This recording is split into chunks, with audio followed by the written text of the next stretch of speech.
Alrighty, good evening YouTube, and welcome back to my channel. Hey, I'm doing kind of a follow-up on this little guy right here, my Kobalt 2-gallon air compressor that I haven't had for too long.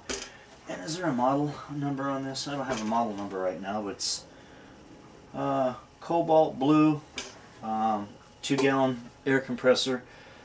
And I told you last time I did the filming of this, I had just used it and I thought that it was going to kind of have a hard time keeping up. So one of the things I noticed I didn't do is, one, I didn't run the compressor itself, and that's one thing that drives me nuts about when people do these products. They put it on a table and they talk about it and they don't ever turn the thing on or run it. And that's what I did. I didn't turn it on, I didn't run it, I didn't show you what I was talking about. So this is kind of a follow-up to that to show you, in my opinion, what I think this thing's doing. I have purposely let the air out of this tire here. I don't know if you can see it. That's this one here. We're going to do two things here. I'm going to time how long it takes from this to fill up. I didn't break it in because instructions didn't say so, and I broke it in anyway. They didn't say not to, they just didn't say to do it, so I went and broke it in for 10 minutes. I let it cool down. We're going to run from an empty tank all the way to full, and we'll time it and see how long it takes, and then I'll go ahead and take this tire from 15 psi up to about 40. And let me grab the tire pressure gauge here so you know I'm not feeding you guys a line. So there we go here. I don't know, actually it's about 16 psi, so I don't know if you guys can see that because I can't see the camera lens real good, but I'll get it up in there so you guys can kind of see it. So it's about 15, 16. Hopefully I got that about right. And we're going to take it up to 40. I'll slide the heater back out of the way here since my coat is catching that and making a whole bunch of noise. Later on I'll run that and get warm in here. Okay, so let's do this. Let's remove the remote. I'll get that out of the way. I closed the petcock on it. It's closed. And I've got the regulator off. It's just going to fill the tank. I'm not running that in the regulator at the same time. So let's see what we got. So bear with me on this because this is going to be a long process. So okay, so we have a timer here, and I'll try to time this starting right now. So 3, 2, 1, and oops. Wait a minute, doggone it, that didn't work. What happened here? Oh, I know what I did, dummy. Okay, so there's a little bit of air in there. Okay, I hit the wrong. Okay, ready? 3, 2, 1, and I'll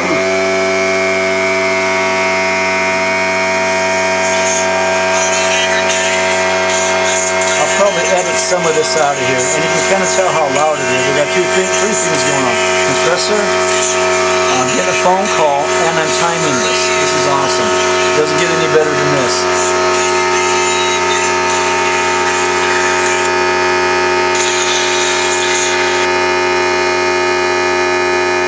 See that real good or not? That's kind of crazy. I can't tell. Well, I'll show you this in a minute.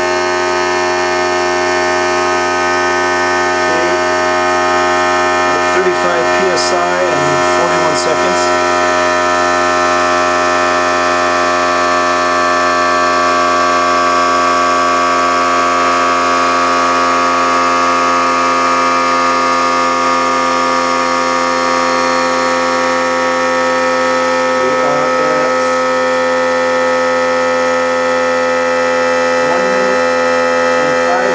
And we're at 60 psi.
about 2 minutes and we'll say 38 seconds. I kind of ran over, so about 2 minutes and 38 seconds, even though that says 2:41.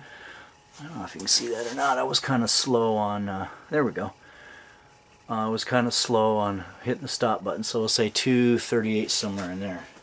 That's not really too bad. 2 minutes and 41 seconds to go, or 38 seconds to go from absolutely empty to full, and we're just a hair over 120 psi. It's warm, but it's not hot. I actually think that breaking in helped out a little bit. That's just my opinion. So now, we are going to see, what do we do from tire pressure gauge? We're going to see where we can take, I showed you 15, well I closed it, but anyway, it was about 16 psi that was in this tire. I'm going to see what it takes, how hard this has to work, go from 15 to 40 in this tire. So we'll see how that works now. Like I said, I don't have the regulator on. Turn the regulator on. We're going to open that up all the way. I do have an air leak in my schnozzle. And it's right there. Well, I'm not going to worry about that right now. Okay, here we go. She is maxed out. Okay.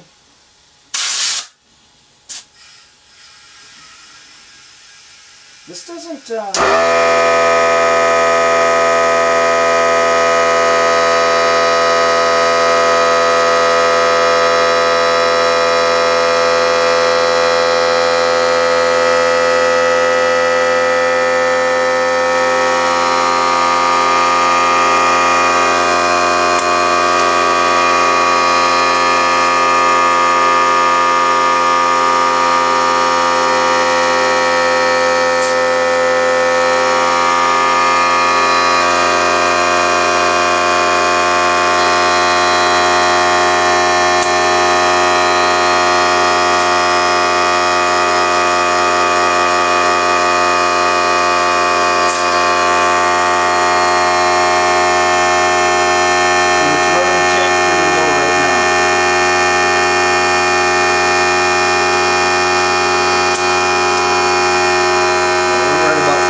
That's kind of a long. Let me get down. That's kind of a long time.